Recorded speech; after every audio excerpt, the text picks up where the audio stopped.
台面度呢啲咧，你就見到一啲比較生得特殊啲嘅水晶件。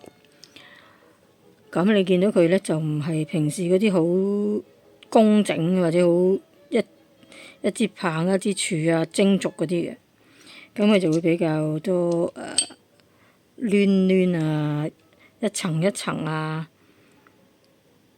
有共生啊呢樣嗰樣咁樣咯。你見佢啲凹凸位係比較奇特嘅，即係冇乜邏輯可言。係，咁就唔係人為嘅，呢個天然嘅，所以呢隻係冰晶，通常咧都係喺雪山附近啦。咁呢堆應該係喜馬拉雅山附近啦。咁佢又會有啲好多唔同嘅共生嘅。咁啊冰晶咧，好多時佢都會比較晶瑩，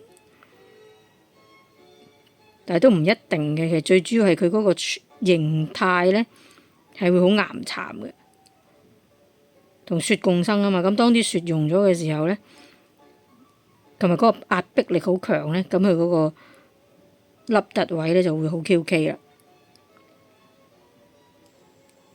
你見到啲凹凸位咧，就唔係同時你平時見到水晶嗰啲凹凸位嘅，所以佢有好多唔同嘅可能性咯。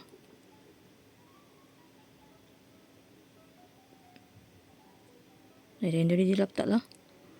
另外呢個咧就好似梯田咁啊，或者懸崖峭壁咁啊，一層一層咁樣咯。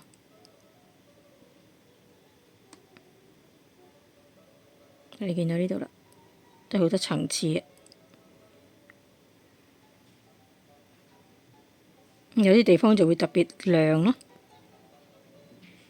咁你又唔知會夾咗啲咩咯。有時會有啲綠泥石啊、發晶啊，唔同仲係方解其他嘅礦物都有機會。就最主要係睇佢個形態咯。嗱，你有啲位咧，你會見到佢係好滑嘅，但係有好多起伏，係嘛？即係你睇到都係嗰啲反光位啦，你會見到好多一層層嘅起伏嘅。就定鏡呢度啦。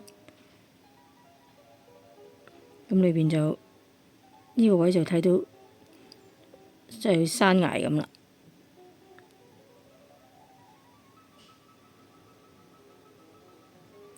即係千千萬萬種形態啦。呢啲係其中呢一種就比較係多內含物嘅冰晶咯。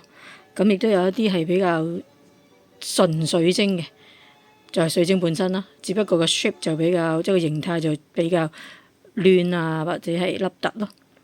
咁你見到呢支係一支水晶棒啦，你見到嗰個位即係原本形成應該係一支棒啦，只不過亦都係逼到佢變成攣公蝦米咁樣啦。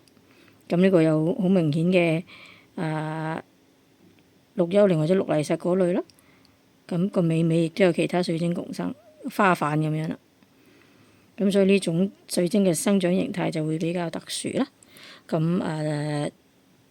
呢度真係少部分嘅，即係佢個樣子真係會有非常非常之多咯。咁睇下你對冰晶嘅興趣大唔大咯。好，拜拜。